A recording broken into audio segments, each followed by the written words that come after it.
You finally move into your dream home, the one you've spent decades saving for. The perfect house in a quiet, tree-lined neighborhood where you can finally relax, sip your morning coffee, and enjoy the peace you've earned after years of hard work. But before you even unpack your first box, something unexpected appears on your door. A bright red HOA violation notice. Confused? So was I a T first? I thought it was a mistake until the HOA president. Linda marched up to me with that arms crossed, I own the world attitude and said the words that made my blood boil. You're not approved to live here. You need to leave. Wait, what? I thought she was joking, but her icy tone told me she wasn't. Linda wasn't just a neighbor, she was a full-blown HOA Karen, the kind who thrives on power, control, and intimidation. What she didn't realize, though, was that she had just picked a fight with the wrong homeowner because I wasn't just another resident. I was the man who owned more than she could ever imagine, and the moment she found out the truth, it would completely destroy her fake little empire. Imagine this: you finally move into your dream home, the one you've been saving for your entire life. A quiet neighborhood, clean streets, friendly faces, and peace. That's all you ever wanted. For the first time in years, you finally feel like everything is falling into place. But before you can even unpack your boxes, a white envelope appears on your front door. In bold red letters it reads, HOA violation notice. I stood there for a moment, wondering how that was even possible. I hadn't done anything yet. The truck was still in the driveway, and half my furniture was still inside. Before I could even open the envelope, I saw her walking toward me, a woman with a clipboard tucked under her arm, sunglasses on, lips tight, and arms crossed like she owned the whole block.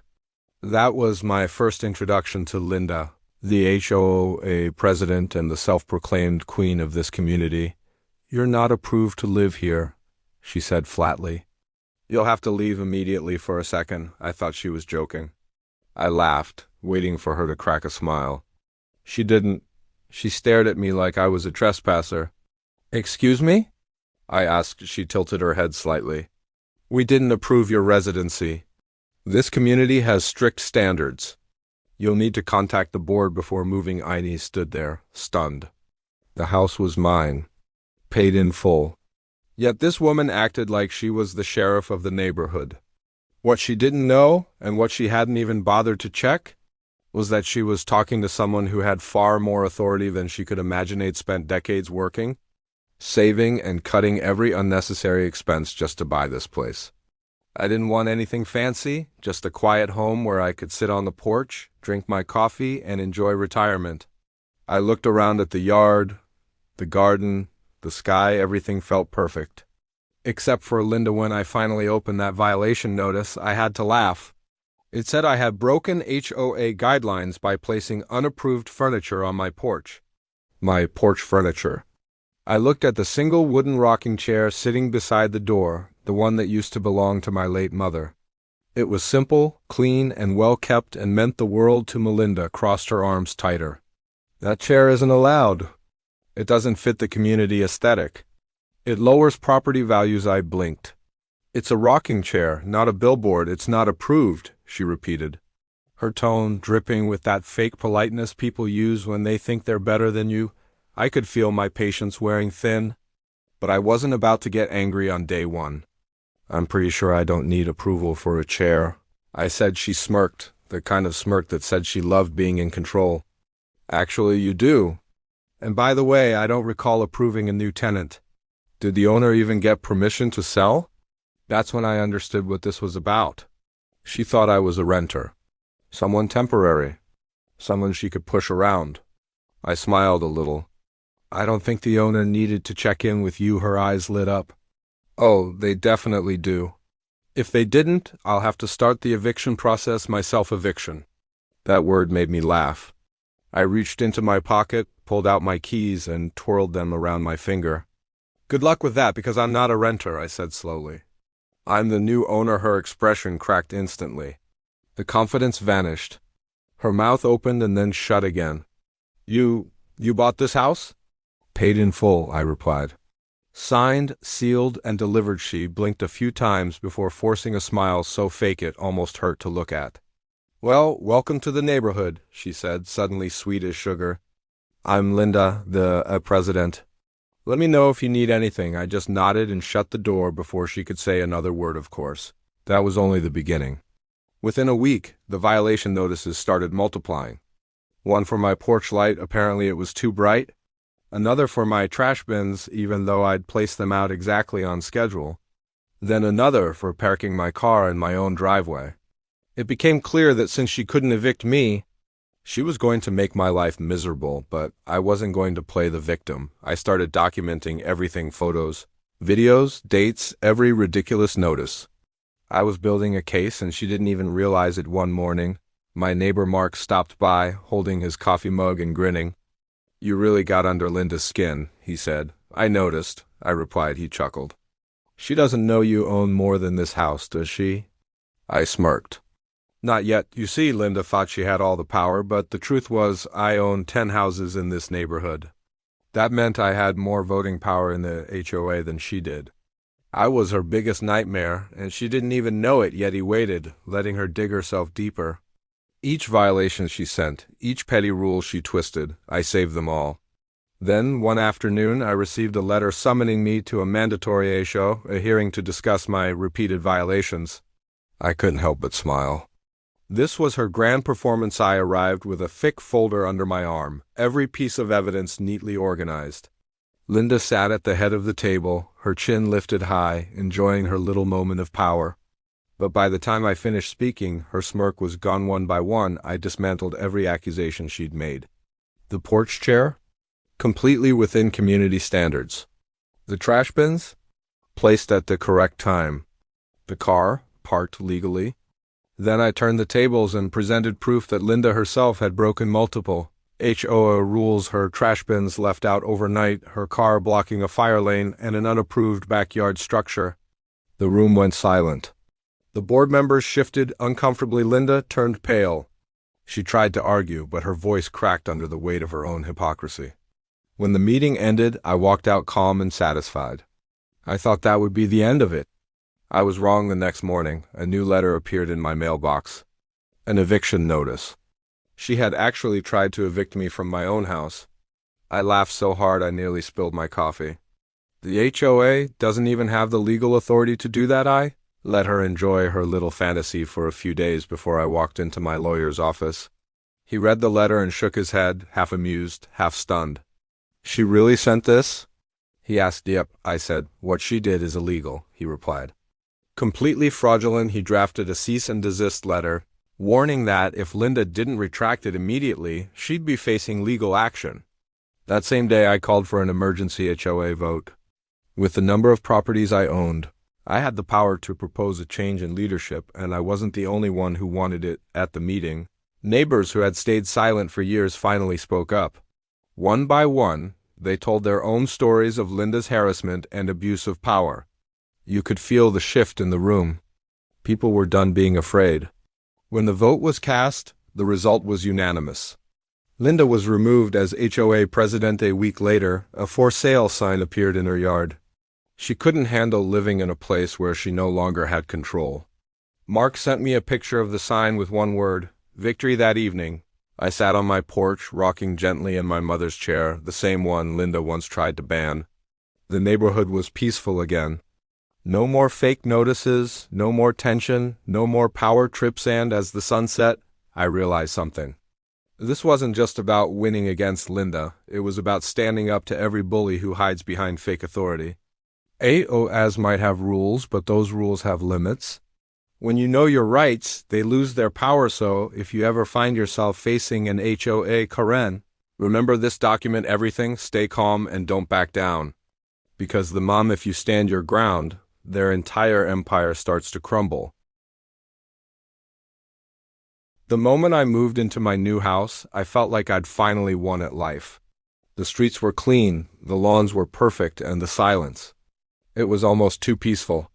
I remember standing on that porch, feeling proud, when suddenly I spotted a white envelope taped to my door.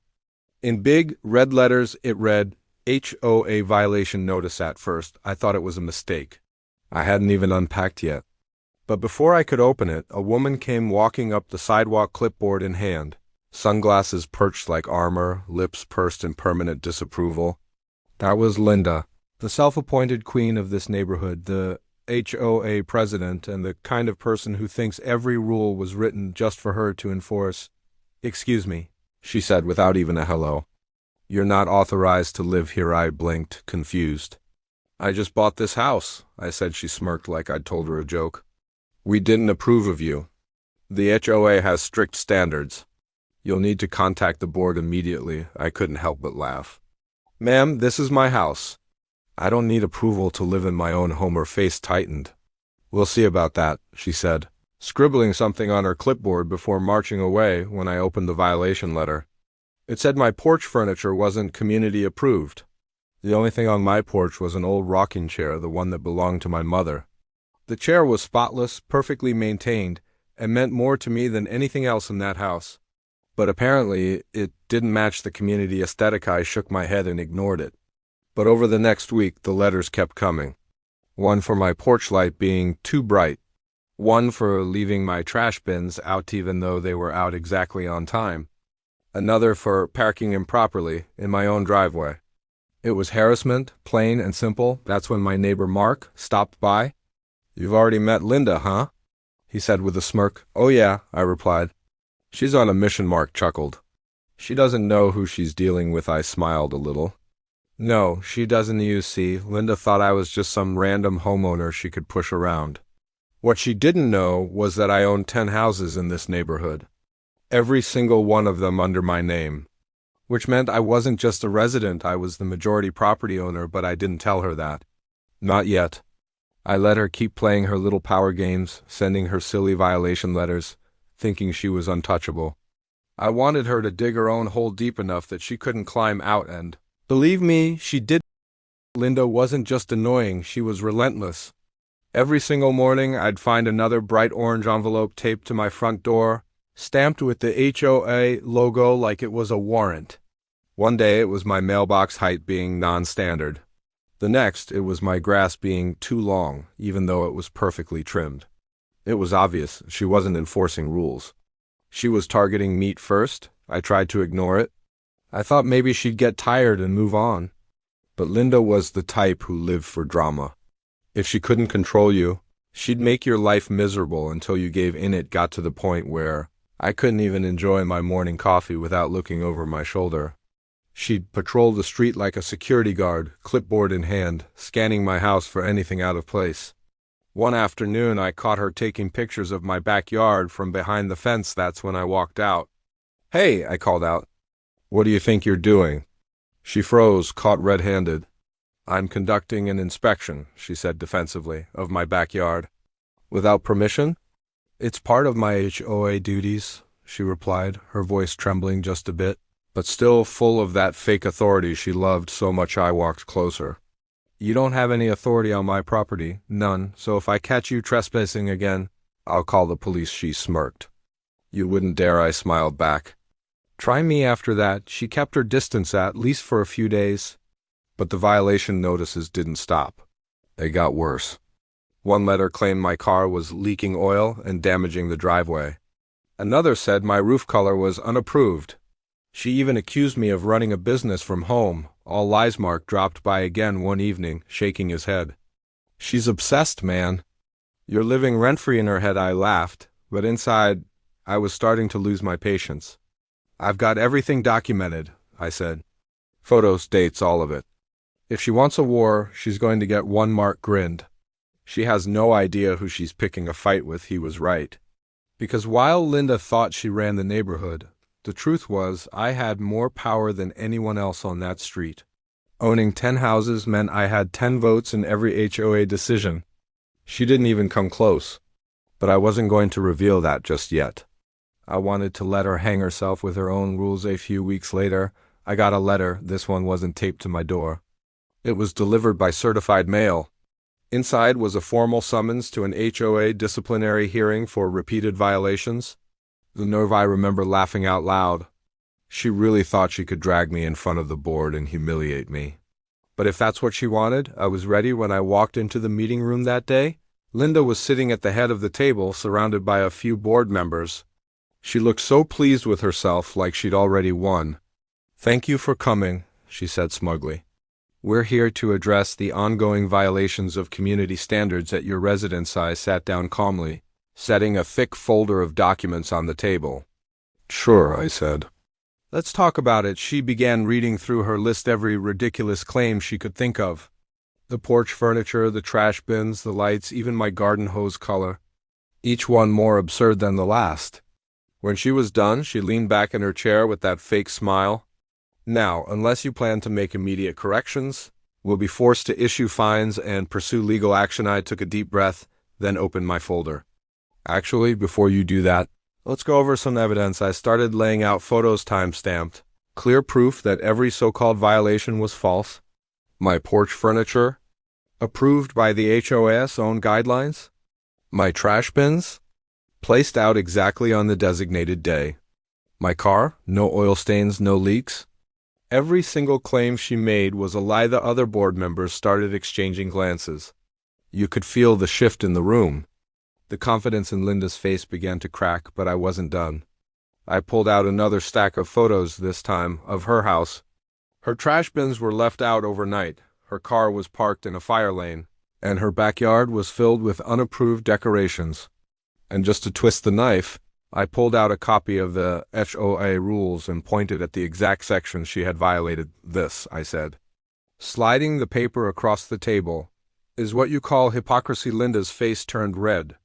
"You can't prove those are recent photos," she snapped. "Oh, but I can," I said, holding up the timestamps. "And I've already shared them with the HOA records office." The board fell silent.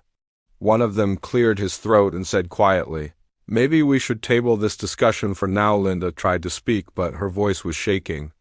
This is harassment," she yelled. "No, Linda," I said calmly. "This is accountability." I gathered my papers, stood up, and walked toward the door. Before I left, I turned back to her. "By the way," I said casually, "next time you schedule a meeting like this, make sure you understand who you're talking to." Her eyes narrowed. "What's that supposed to mean?" I smiled. "It means I'm not just a homeowner here. I'm the majority property owner. 10 houses. 10 votes. You don't run this neighborhood. I do." Her job.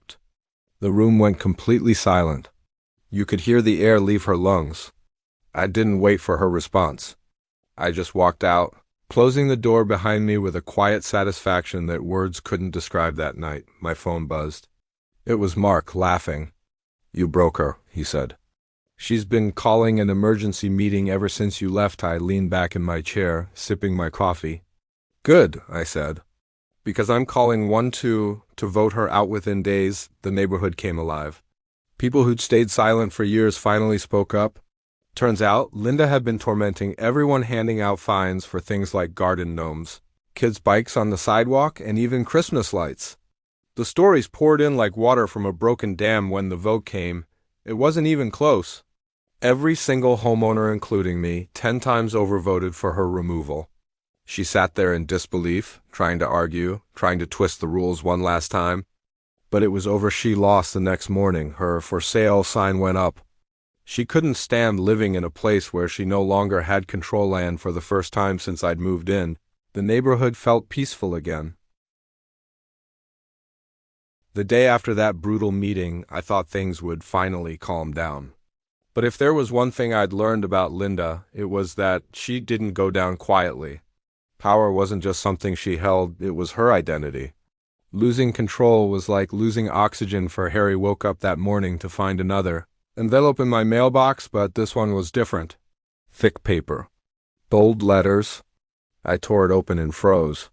It was an eviction notice. For a few seconds, I just stood there on my porch, reading it over and over, trying not to laugh. The document claimed I was being removed from the property due to repeated violations of community harmony. It even had her signature at the bottom, written with that same arrogant flourish she always used when she thought she'd won. I laughed out loud. An eviction notice? Really, Linda? Mark came walking over with his mug of coffee. What's she done this time? I handed him the letter. He read it, blinked twice, and burst out laughing. "Oh, she's lost it, man." "The HOA can't evict a homeowner." "Exactly," I said. But I'm going to let her think she can because at that point it wasn't about the rocking chair anymore. It wasn't about the trash bins or porch lights. It was about principle. Linda had crossed a line from petty harassment to flat-out fraud, so I decided to play her game one last time. I didn't respond to her letter. I didn't confront her. I let her walk around the neighborhood, bragging to everyone about how she'd finally taken care of the troublemaker 3 days later. I walked into my lawyer's office, dropped the eviction notice on his desk, and watched his face twist into disbelief. "Please tell me this is a joke," he said. "I wish it was." He leaned back in his chair and let out a low whistle. "She's cooked, man. This isn't just unethical, this is illegal. False documentation, misrepresentation, harassment. You could bury her in court." I grinned. "That's the plan." My lawyer drafted a cease and desist letter, perfectly worded, warning Linda of immediate legal action if she didn't withdraw her false eviction and publicly apologize. It was delivered to her doorstep the same day, hand-delivered by a courier, right in front of her neighbors. From my window, I saw her open it. Her face went from smug confidence to sheer panic. She looked around like the walls were closing in, then slammed the door shut. That evening, I called for an emergency HOA meeting, one that I had every legal right to demand, thanks to my multiple properties. The agenda was simple: a vote of no confidence against the HOA president. Linda, when I walked into that meeting hall, the air was thick. Every seat was filled. Neighbors who had avoided HOA meetings for years were suddenly there, and you could feel the energy shift. People were tired. Tired of the fines, the threats, and the fake authority. Linda sat at the front, trying to look composed, but her eyes darted around nervously. She opened the meeting with her usual fake smile. "I understand there's been some confusion," she said, her voice trembling slightly. "But let's stay civil." Stood up. "Civil?" I said, holding up the eviction letter. "You sent this to me.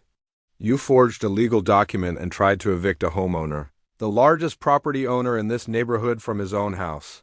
Murmurs rippled through the room. Someone gasped. Linda's face turned pale. That's a misunderstanding," she stammered. I slammed the letter onto the table. "A misunderstanding doesn't come with your signature and HOA letterhead? You broke the law, Linda, and if I wanted, I could have you facing criminal charges by morning silence." Dead silence. Then, one by one, neighbors started speaking up. "She fined me for having my grandkids' toys in the yard. She threatened to tow my car for parking in my own driveway. She yelled at my husband for having a welcome sign that wasn't approved." Voices kept coming. Years of bottled-up frustration poured out.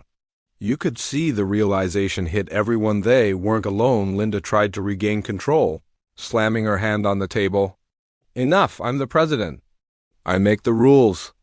That was her mistake. I leaned forward, calm and steady. "Not anymore." I pulled out the HOA charter, highlighting the clause that gave majority property owners the power to propose leadership changes. "I'm calling for an immediate vote to remove Linda from her position as president. Effective tonight." The room erupted in whispers, then applause. People were nodding, clapping, and even cheering. It was like watching a dam break. Linda's face was crimson. "You can't do this to me." "Oh, we already did," Mark said from the back of the room, raising his hand. I seconded the motion. One by one, the votes came in. And when the final count was read, the decision was unanimous. Linda was out. She sat there frozen, her lips trembling, her eyes glassy with disbelief. For years, she had ruled this neighborhood through fear and intimidation. And now, in one single night, it all crumbled. When the meeting ended, people actually clapped me on the back, thanking me. Some even looked relieved, like a dark cloud had finally lifted. I walked past Linda on my way out. She didn't look up. Her hands were shaking as she stuffed papers into her bag. For the first time, she looked small. "Powerless. Guess the eviction didn't go as planned," I said quietly. She didn't answer. She just stormed out of the room and into the night. The next morning, I woke up to the sight of a "for sale" sign on her lawn. Just like that, the queen had left her castle. And as I sat on my porch, rocking in my mother's old chair, the same one that started it all, I couldn't help but smile, because sometimes karma doesn't need to be loud. It just needs to be fair. The next few weeks felt different, peaceful, For the first time since I'd moved into the neighborhood, I could actually step outside without seeing a bright orange notice on my door or Linda's eyes burning holes through my blinds. The air felt lighter, the tension gone. The people who once avoided each other now waved again, chatting across lawns, sharing morning coffee. It was as if the neighborhood itself could finally breathe one morning. As I sat on my porch in my mother's old rocking chair, the same chair Linda had once tried to ban, I saw Mark walking over with a grin on his face and 2 cups of coffee in his hands. He handed me one and said, "You did it, man." "The queen is gone," I chuckled, shaking my head. "I didn't do it alone." The whole neighborhood was ready, they just needed a push. He sat down on the steps beside me. "You know what's crazy? Everyone thought she had all the power. Turns out, all it took was one person to stand up, and the whole thing came crashing down." I took a sip of coffee and nodded. That's how bullies work. They thrive on silence. The moment someone speaks up, they lose control. It still amazed me how fast things had changed after Linda left.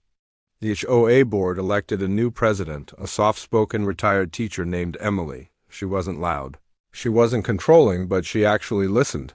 In her first week, she called an open meeting to discuss reforms.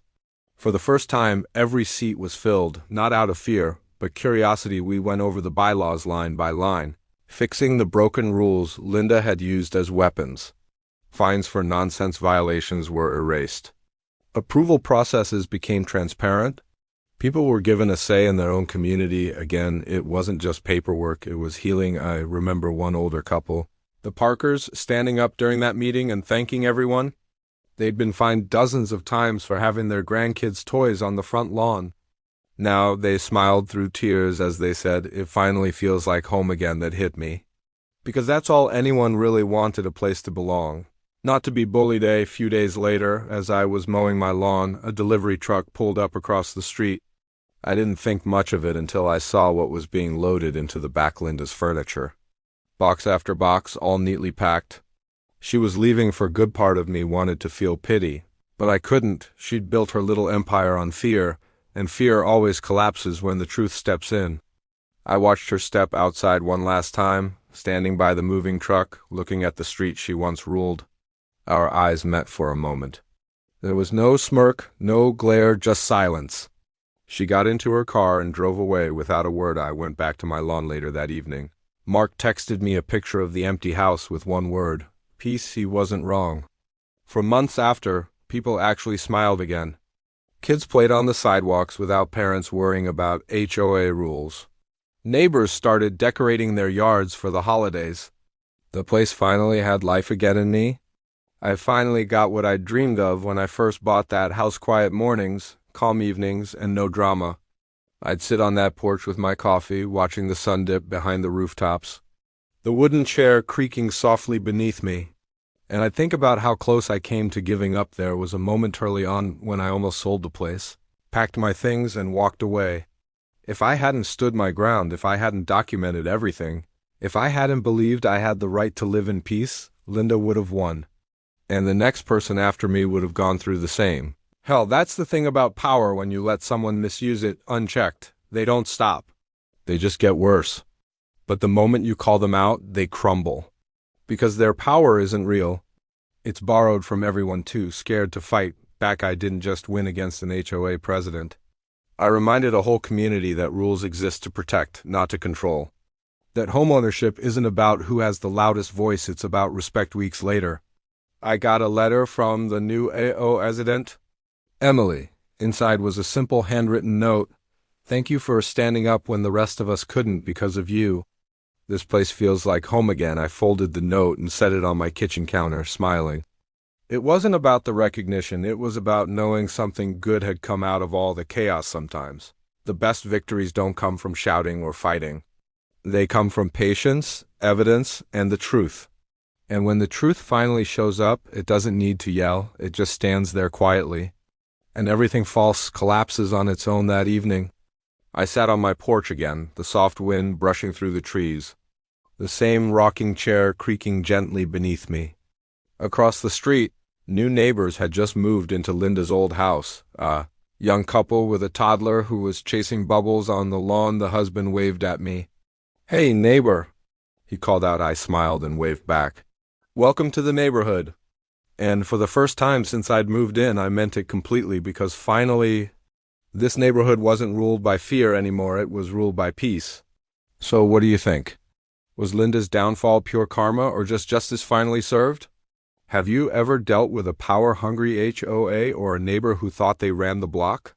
Share your story down below, I'd love to hear it, and hey, if you enjoyed this episode of HOAs, make sure to hit that like button, drop a comment, and subscribe so you never miss another crazy neighborhood showdown. This is HOA Stories 87, where real homeowners fight back and win.